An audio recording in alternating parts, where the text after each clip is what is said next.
Hello friends, मैं अमृता मिश्रा आप सभी का स्वागत करती हूँ। फ्रेंड्स, आपका दिन शुभ हो, मंगलमय हो।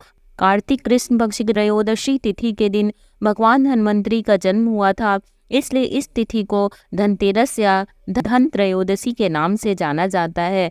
श्री धन्वंतरी को भगवान विष्णु का 17वें अवतार तथा देवों के वैद्य व प्राचीन उपचार पद्धति आयुर्वेद के जनक माने जाते हैं।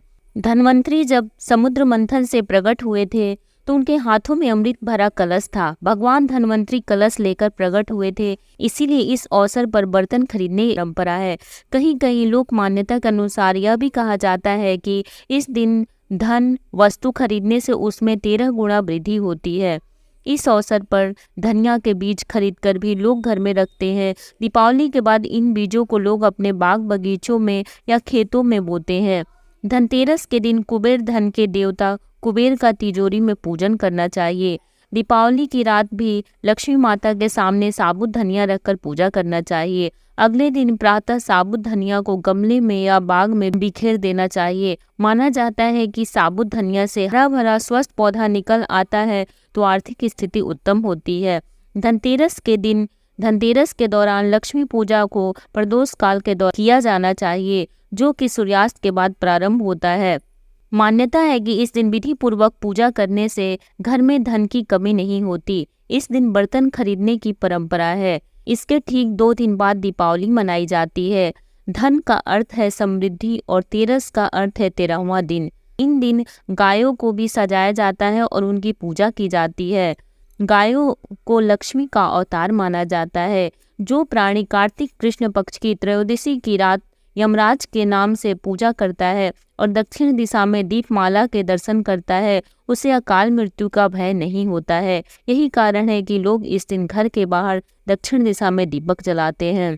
धनतेरस के दिन की पूजा विधि। धनतेरस के दिन शाम के वक्त शुभ मुहूर्त में उत्तर की ओर कुबेर और धन्वंतरी की स्थापना करना चाहिए। साथ ही माँ लक्ष्मी, गणेश जी की मूर्ति या चित्र को स्थापित करके इसके बाद दीप जलाकर पूजा करना चाहिए। तिलक करने के बाद पुष्प, फल आदि का भोग लगाना चाहिए। कुबेर देवता को सफेद मिठाई और धन्वंतरी देव को पीली मिठाई का भोग लगाना चाहिए। पूजा के दौरान ओम ह्रीम कुबेराय नमः इस मंत्र का जप करते रहना चाहिए। भगवान धन्वंतरी को प्रसन्न करने के लिए इस दिन धन्वंतरी स्तोत्र का पाठ करना चाहिए। धनतेरस के दिन से दिवाली मनाई जाती है और देवी लक्ष्मी के स्वागत की तैयारी की जाती है। मां लक्ष्मी के चरणों की निशानी के रूप में रंगोली से लेकर घर के अंदर तक छोटे छोटे पैरों के निशान बनाना चाहिए।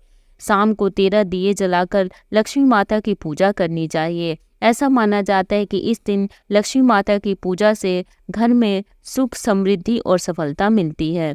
धनतेरस 10 नवंबर को मनाया जाएगा। इस दिन दोपहर 12:35 से त्रयोदशी तिथि का आरंभ होकर 11 नवंबर को 1:57 तक रहेगा। क्योंकि धनतेरस का पूजा प्रदोष काल में किया जाता है, इसलिए 10 नवंबर को शाम पूजा का शुभ मुहूर्त 6:02 से शाम 8:34 तक रहेगा। मान्यता है कि प्रदोष काल में पूजा करना अत्यंत लाभकारी होता है।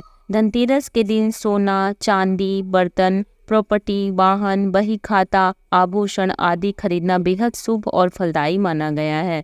धनतेरस के दिन काली चीजें, कांच की चीजें, लोहा, तेल, चीनी मिट्टी की चीजें नहीं खरीदनी चाहिए। धनतेरस के दिन इन धातुओं को जरूर खरीदना चाहिए, जैसे सोना, चांदी, पीतल, तांबा, लक्ष्मी गणेश जी की प्रतिमा, झाड़ू, खील बतासे, धनिया, पान के पत्ते, साबुत हल्दी, कमल गट्टे की माला, कौड़ी, गोमती चक्र, नमक, माता लक्ष्मी के चरण पादुका आदि ये सब खरीदना बेहद शुभ माना जाता है। जय महालक्ष्मी माँ। फ्रेंड्स, यदि ये जानकारी आपको अच्छी लगे तो लाइक करें, शेयर करें, चैनल को सब्सक्राइब कर लें, बेल नोटिफिकेशन को प्रेस कर लें ताकि जब भी मैं कोई नई वीडियो अपलोड करूं उसकी नोटिफिकेशन सबसे पहले आपको मिले। जय लक्ष्मी माता।